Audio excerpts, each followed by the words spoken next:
The other day, I was sitting across from an old friend. Let's call him Julian. He looked different, calmer, but with a strange, intense focus in his eyes. He leaned in and told me he'd finally found it.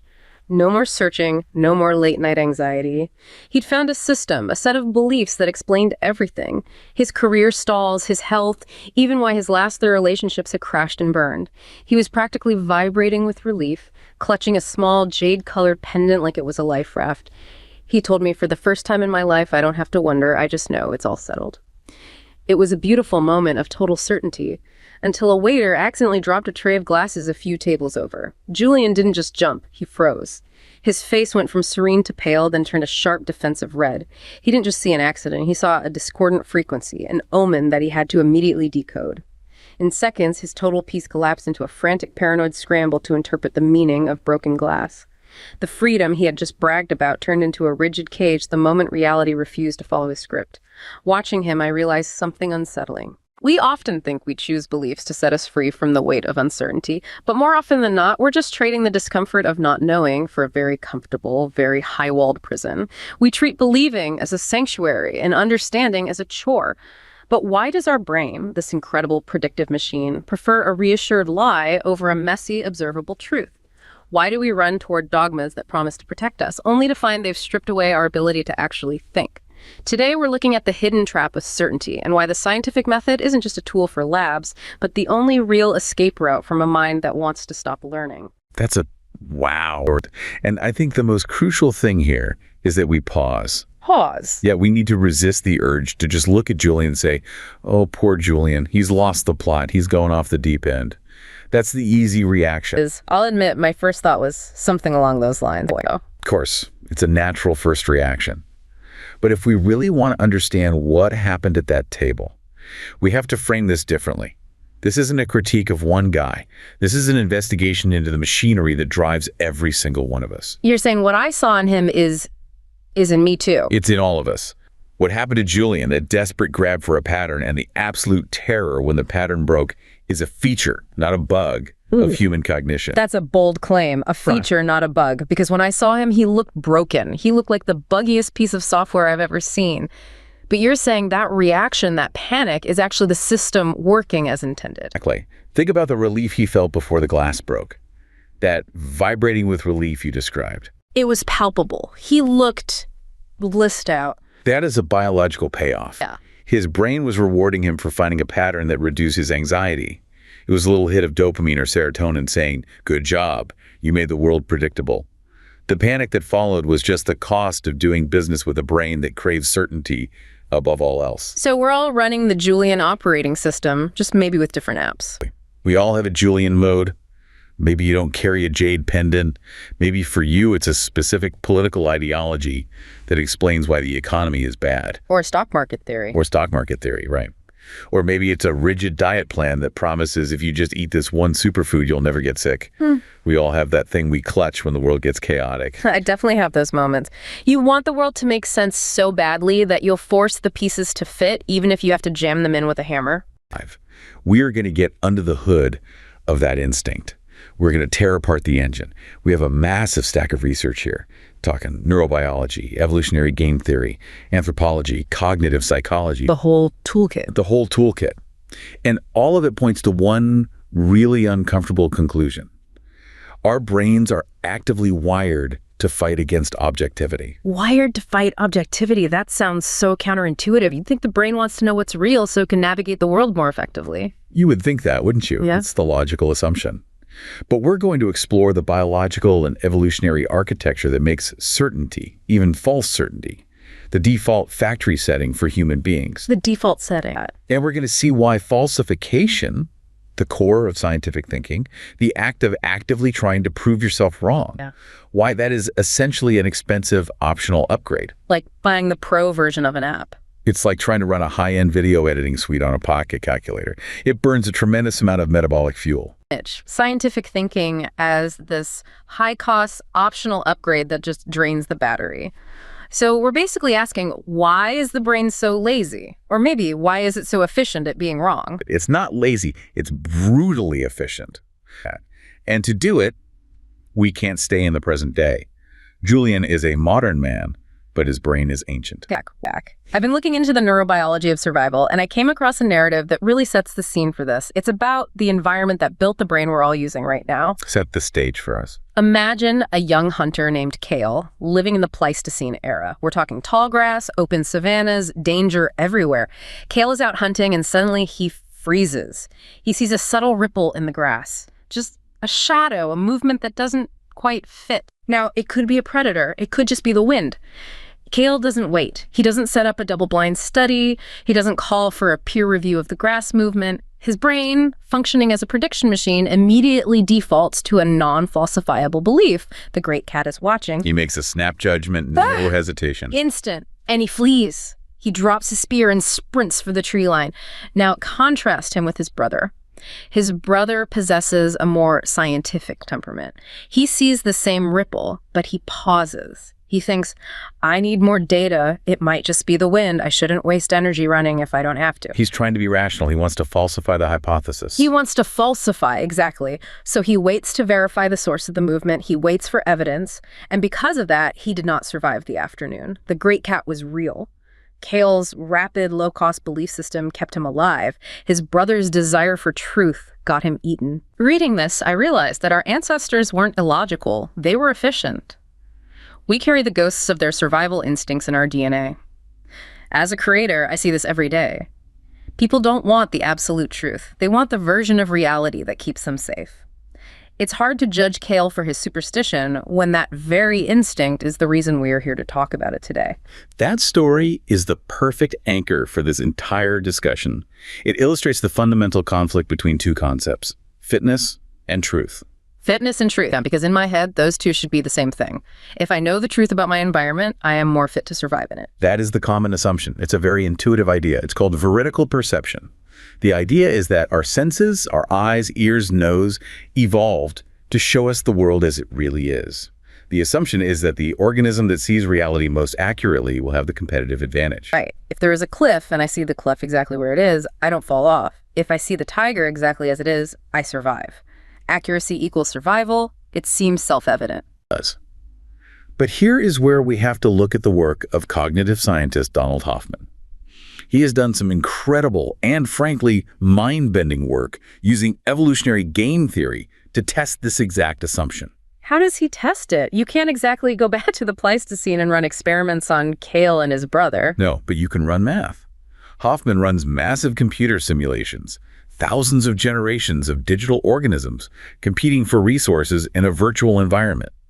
He pits different perceptual strategies against each other to see which one drives the other to extinction. So it's like a digital petri dish for evolution. Exactly, a digital petri dish, a digital thunderdome, as you said.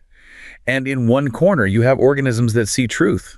They see all the complexity of the digital environment exactly as it is. They perceive the objective reality of the resources and the dangers.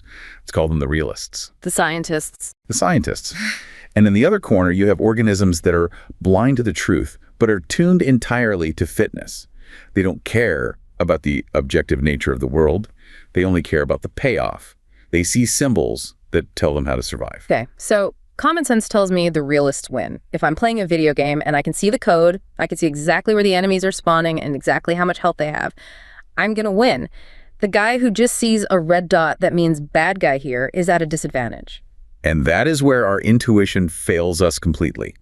In Hoffman's simulations, the organisms that see objective reality are driven to extinction by the organisms that see fitness every single time. Possible. How can being blind to reality make you more fit? If you don't see the reality of the tiger, you die. Think about the cost of processing information. Think about calories. Calculating the truth is incredibly expensive. Let's use Hoffman's favorite analogy, the desktop interface on your computer. Okay, I'm looking at my laptop right now. I see a blue trash can icon in the corner. Right. Now ask yourself, is that blue icon the truth of the computer? Is there literally a tiny blue plastic bin inside your hard drive? Not. It's a representation. Correct. The truth of the computer is a complex array of diodes, resistors, voltages, magnetic fields, and binary code. Millions of ones and zeros flipping every microsecond. If you had to toggle individual voltages every time you wanted to delete a file, you would never get anything done. I'd be paralyzed. I'd starve to death before I managed to send an email. You'd be paralyzed by the complexity. The icon is a lie. It hides the truth. but it shows you exactly what you need to do to perform a function. It allows you to survive in the digital environment. Hoffman argues that evolution has shaped our senses to be a user interface, not a window. A user interface, so we're not seeing the world, we're seeing the icons that let us use the world. We are tuned for fitness payoffs, not for truth. Yeah. Our perceptions are a radically simplified, fitness-tuned dashboard. So, going back to Kale in the grass, his brain isn't trying to show him the circuits and diodes of the ecosystem. It's not trying to show him the exact aerodynamic properties of the wind moving the grass or the chlorophyll content of the blades. No, it's giving him a desktop icon, a big flashing red icon. And that icon is great cat.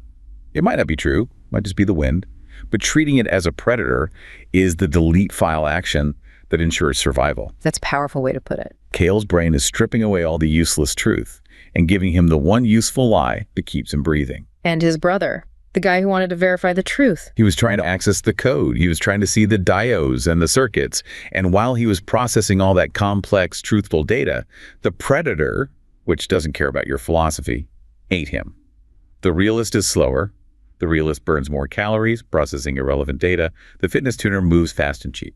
This brings us to a specific mechanic in this decision-making process, the difference between type 1 and type 2 errors. I feel like this is crucial for understanding why we are so jumpy. Fundamental. It is the statistical backbone of paranoia. In science, a type 1 error is a false positive. A false positive, so you believe a pattern exists when it doesn't. Kale thinks there is a cat, there is no cat. Exactly. That's a type 1 error. So Kale runs away from the wind. What's the cost of that error? He sprints 50 yards. Maybe his heart rate spikes. He burns, 100 calories? He feels a little foolish when he stops panting and realizes it was just a breeze. The cost is low, minimal. He can eat a handful of berries and make that up. It's an inconvenience. Right. Now, what's a type 2 error? A type 2 error is a false negative. That's Kale's brother. He assumes there is no pattern, no cat, when there actually is one. And the cost there is slightly higher than 100 calories. The cost is infinite. It's death. It's genetic deletion. You are removed from the gene pool. Right. So if you're a natural selection, which error are you going to favor? You're going to build a brain that makes a million type 1 errors to avoid making a single type 2 error. And natural selection aggressively selects for brains that make type 1 errors. We are the descendants of the paranoid. We are the descendants of the people who saw faces in the clouds, omens in the stars, and enemies in the shadows. We are here because our ancestors were wrong in the safe direction. So superstition, believing in the great cat, or ghosts, or even Julian's jade pendant, isn't just being dumb, it's a metabolic calculation. It's the brain saying, I'd rather be wrong and alive than right and dead. It's an efficiency algorithm for survival. And we can see this even in the way our neurons are wired. There was a study from the KTH Royal Institute of Technology that looked at how neurons process sensory input. They wanted to know, does the brain prioritize getting the image right or getting the image fast? And based on what we've just said, I'm guessing speed is king. Speed is absolute king. They found that the initial visual processing is quick but sloppy. The neural networks use what are called single peak tuning curves in the early stages. These are less accurate, they give you a fuzzy general picture, but they fire incredibly fast. Quick but sloppy. That explains so much about how I navigate my apartment in the dark. I don't see the coffee table, I just see obstacle here. Exactly. It explains how you navigate life. The brain is willing to tolerate errors if it buys milliseconds of reaction time. And this connects to another fundamental principle of neuroscience, Hebbian learning. Donald Hebb. Cells that fire together wire together. That's the one. This is the mechanism of association. It's pattern detection at its most basic level. Imagine Kale again. He's wearing a necklace of shells one day, and he has a wildly successful hunt. He brings down a huge elk. Okay. So his brain registers shell necklace and success, two different neural pathways. And they fire at the same time. The brain, which is a coherence machine, links them. It says, these things go together. A weak connection forms. If it happens again, he wears the necklace and finds a huge patch of berries. The wire gets thicker, the connection gets faster. Exactly. And suddenly, the necklace isn't just jewelry, it's a lucky charm. And Kale will feel genuine anxiety if he forgets to wear it. His brain has built a causal story. even though there is zero actual causal link. Because his brain isn't seeking correspondence with reality. It doesn't care if there is a true physical causal link between shells and elk. It seeks coherence. It seeks a story that holds together and reduces prediction error. I wear the necklace. I eat. That is a coherent story. It feels safe. And so when Julian's glass breaks, his brain is just doing what Kale's brain did. It's taking two unrelated events, his pendant, his feeling of peace and a loud noise, and trying to wire them together into a coherent story. Yes. I felt peace, then a discordant frequency happened. Therefore, my peace is under threat. It's heavy in learning in a modern cafe. So when we talk about the scientific method falsification, checking your bias, looking for disconfirming evidence, we're basically asking the brain to do the exact opposite of what it evolved to do. We're asking it to break the wire. We're asking it to actively dismantle the user interface. We're asking Kale to stop running, turn around, and walk back into the tall grass to check if the cat is real. It is profoundly unnatural. It goes against every survival instinct we have. Oh, that is a perfect segue. We've looked at the individual survival mechanism why Kale runs, but humans aren't solitary hunters. We didn't conquer the planet by running away from grass individually. We did it by grouping up. We're a social species, first and foremost. And it turns out these irrational beliefs aren't just about not getting eaten, they're about how we build civilizations. This is where we move from the biology of the brain to the biology of the group, from neurobiology to anthropology. I want to tell you another story. This one is about a man named Thomas living in medieval Europe. Thomas was a master mason. He spent his days on a scaffold hundreds of feet in the air, carving intricate details into the stone spire of a cathedral. A dangerous job. Yeah. A really dangerous job. There is no safety harnesses, primitive tools, and the kicker is Thomas knew he would never see the cathedral finished.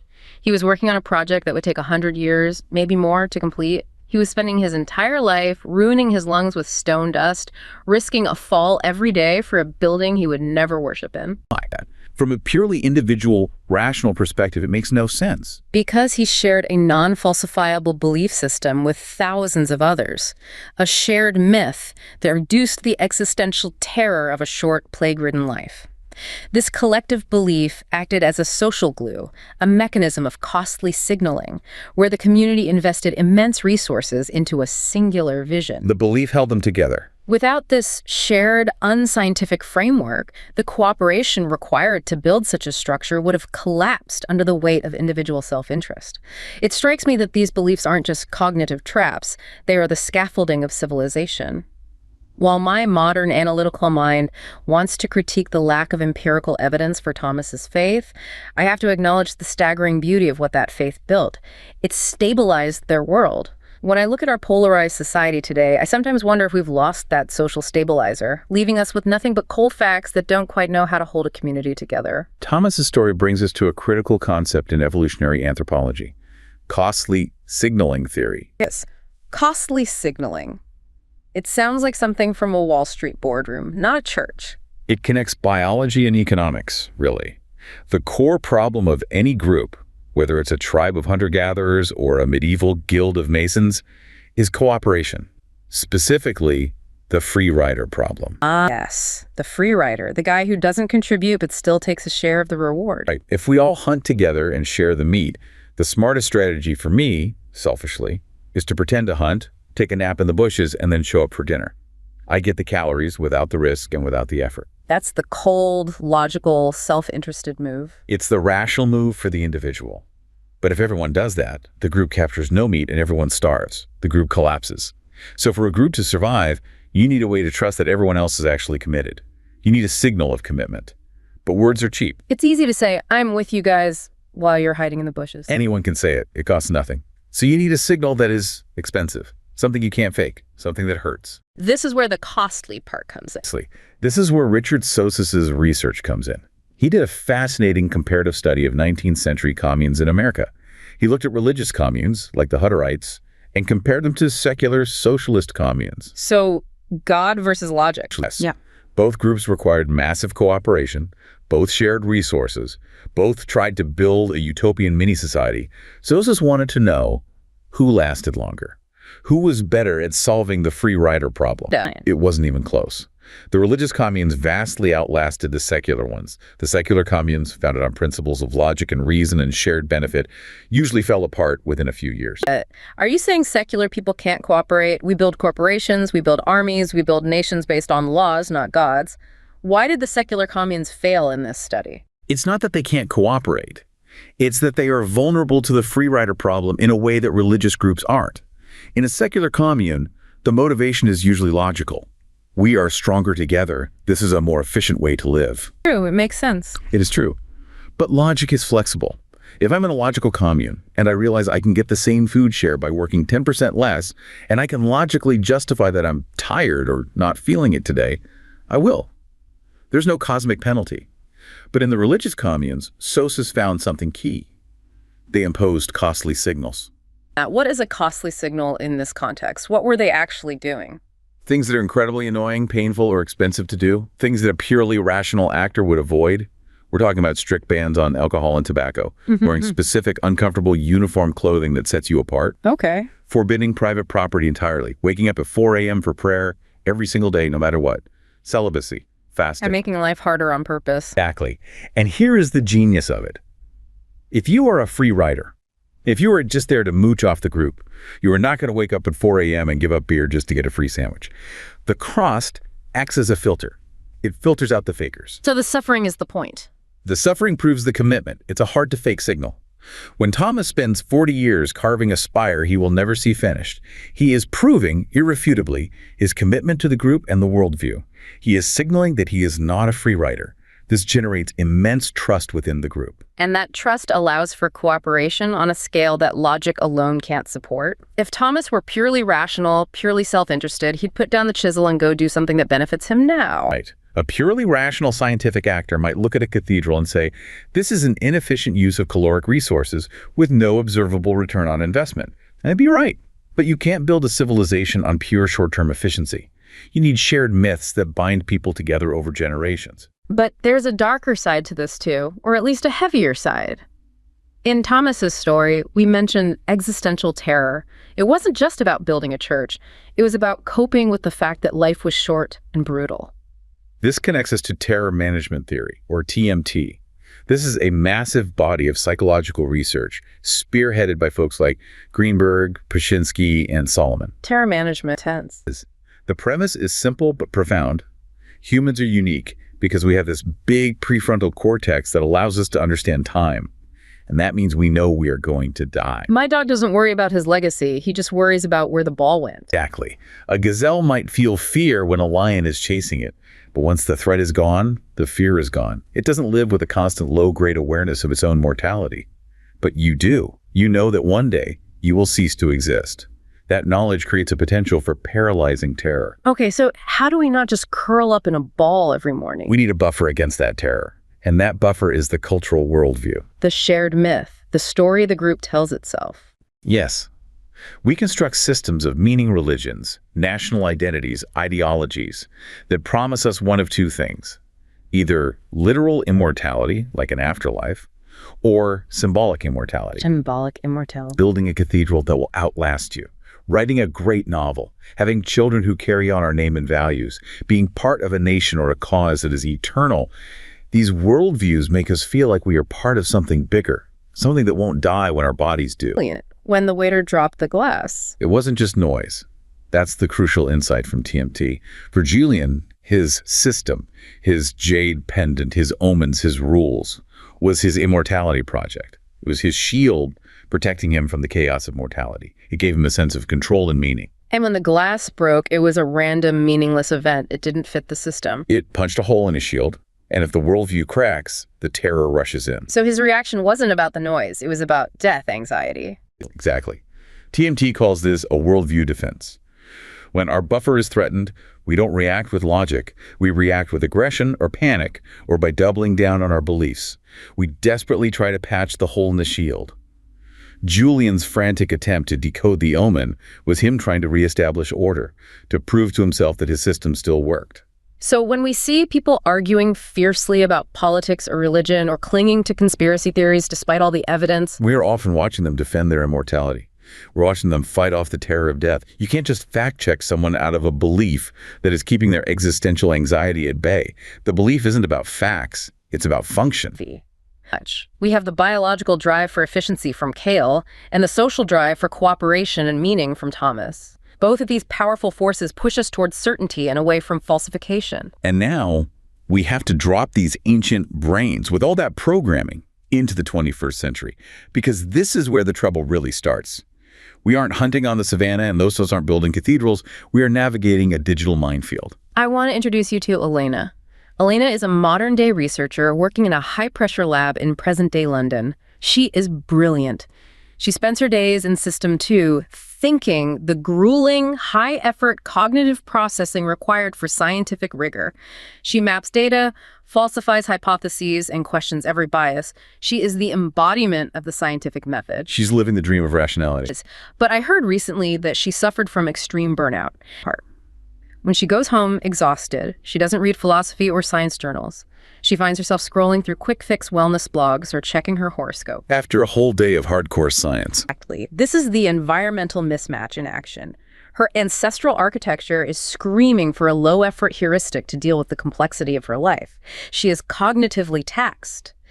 Even the most brilliant scientific minds have a breaking point where the brain demands the comfort of a simple, non-falsifiable story just to lower the cortisol levels.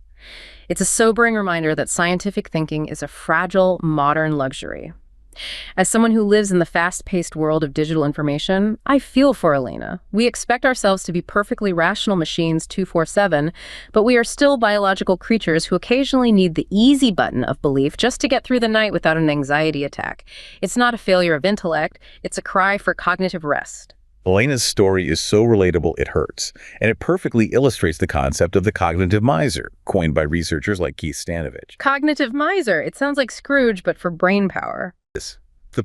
The basic rule of cognition is, thinking is expensive. The brain is only about 2% of your body weight, but it consumes roughly 20% of your body's energy. That is a massive fuel bill for a single organ. So evolution is constantly trying to cut the budget. It's looking for ways to be more energy efficient. Constantly. Evolution designed us to be, as some researchers put it, as stupid as we can get away with. We default to low energy processing whenever possible. This brings us back to the distinction between System 1 and System 2, thinking that Daniel Kahneman made famous. System 1 is Kale. Intuitive map. It's the horoscope. It's the gut feeling. It's the quick but sloppy visual processing we talked about. It's S. And System 2. System 2 is Elena in the lab. It's slow, logical, calculating, and incredibly expensive metabolically. It's what you use to do a math problem or learn a new skill. It requires focus and burns glucose like crazy. So when Elena comes home, her battery is drained. Her glucose stores for mental effort are depleted. She literally doesn't have the energy to run System 2 anymore. She's hit her limit. Stanovich talks about decoupling capacity. To think scientifically, to think critically, you have to decouple. You have to separate your intuitive System 1 answer from the facts. You have to suppress the gut feeling that this pattern means something and run the stats. That suppression takes massive effort. It's like holding a beach ball underwater. You can do it for a while, but eventually your arms get tired and it pops up to the surface. Analogy. Elena has been holding that beach ball down all day. She has run out of juice. She cannot hold the ball down anymore. So she defaults to the horoscope because it provides a feeling of certainty with zero caloric cost. It's the path of least resistance. And this highlights what you call the modern mismatch. Our brains weren't built for this. Our ancestors lived in what we call a benign environment for decision-making. If Kale trusted his gut snake, he survived. The cues in nature were generally reliable. The environment wasn't trying to trick him. If it looks like a snake and it slithers like a snake, it's probably a snake. Nature doesn't usually lie to you. But we live in a hostile environment for intuition. The modern world, the stock market, social media algorithms, complex geopolitical data, fake news, is designed to trick our System 1 intuitions. So, a clickbait headline is engineered to bypass your logic and hit your emotional System 1 brain. An algorithm shows you content that confirms your biases because it knows that feels good and keeps you scrolling. If you trust your gut on the stock market, you'll buy high and sell low every time. Your gut is a liability in this world. So our mindware, our natural software is outdated. It's buggy for the current operating system of reality. Exactly. Stanovich argues we have mindware gaps. We have the hardware of a hunter-gatherer, but we haven't all installed the software of probabilistic reasoning or falsification. And even when we have that software, like Elena does, it's hard to run it 24/7. It's not our default program. This brings up a term I saw in the notes, acquiescence. Because I feel like sometimes I know I'm being irrational. I'm not Elena checking a horoscope. I'm me scrolling through the comments section of a political post at midnight. The digital self-harm of the comment section. And my system, my logical brain is screaming at me. It's saying, there is no value here. This will only make you angry. This is a waste of your life. Put the phone down. I know it's a bad idea, but I do it anyway. Is that just me being weak? No, that is textbook acquiescence. It's a specific failure mode of the cognitive miser. You have detected the conflict. Your system 2 knows the behavior is garbage. But your override switch is broken because your battery is low. So acquiescence is basically the brain just giving up. It's the brain saying, I see the error, but the metabolic cost of fighting this impulse is higher than the metabolic cost of just letting it happen. It's a conscious surrender.